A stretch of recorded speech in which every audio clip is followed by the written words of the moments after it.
وعلى آله الطيبين الطاهرين المعصومين المظلومين المنتخبين المنتجبين الذين أذهب الله عنهم الرجس وطهرهم تطهيرا.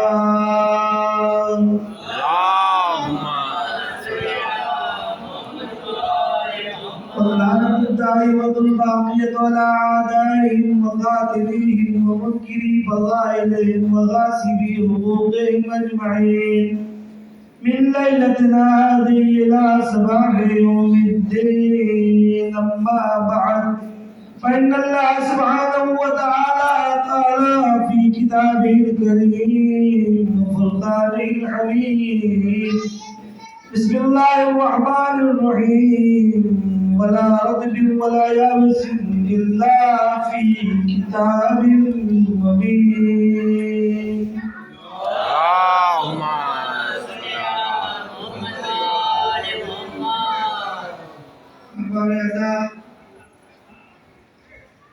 اور کربلا کے شہداء اور پیاسوں کے ماتمداروں، 7 محرم گزر چکی. واقعاً کچھ سمجھ میں نہ آ سکا کہ کتنی جلدی یہ 7 دن گزر گئے اور کس طرح سے گزر گئے.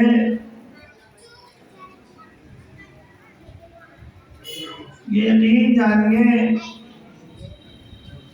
کہ ایام وہ ایام ہیں کہ جن ایام کی بدولت اسلام زندہ ہے.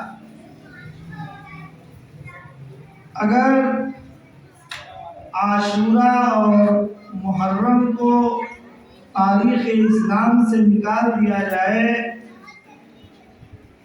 تو اسلام کا سلام ہو جائے گا اور کچھ نہیں.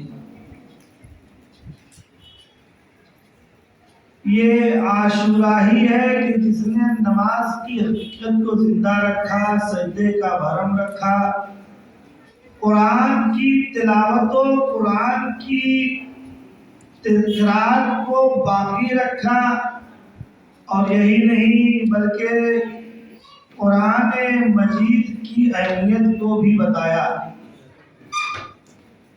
یہی عاشورہ اور یہی محرم ہے کہ جس نے اسلام کو پہچنوایا کہ یہاں سے اسلام کے سال کی ابتدا ہو رہی ہے، لیکن اس انداز میں ہو رہی ہے کہ پہلے آپ اسلام کے بچانے والے کو یاد کریے، پھر نئے سال کو یاد کریے. اور جب آپ اسلام کے بچانے والے کو یاد کریں گے تو یہ دنیا کی ایسی خوشیاں جو لوگ فانی خوشیوں کو جو منا رہے ہیں، وہ فانی خوشیاں فانی ہو جائیں گی جب لافانی کا ذکر ہوگا.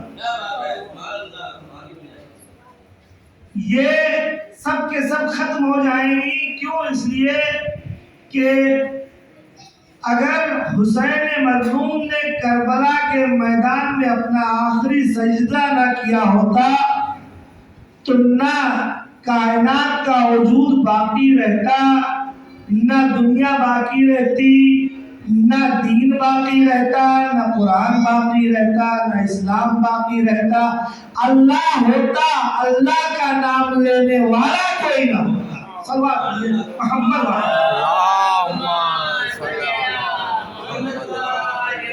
اور اسی لیے ہمارے علماء کہتے ہیں کہ محرم اور سفر کو اگر سال سے نکال دیا جائے تو اسلام مردہ نظر آئے گا، اسلام کے اندر زندگی نہیں پائی جائے گی. حیات اسلام، حیات قرآن، حیات دین اسی محرم و سفر میں ہے. جب محرم آتا ہے تو سمجھ میں آتا ہے کہ کون سا اسلام حسین نے بچایا تھا. جب محرم آتا ہے تب سمجھ میں آتا ہے کہ کس اسلام کے لیے حسین نے اپنے جوان بیٹے کی قربانی دی تھی. جب محرم آتا ہے تب سمجھ میں آتا ہے کہ وہ کون سا قرآن ہے، وہ کون سا قرآن ہے کہ جس کی تلاوت لوگ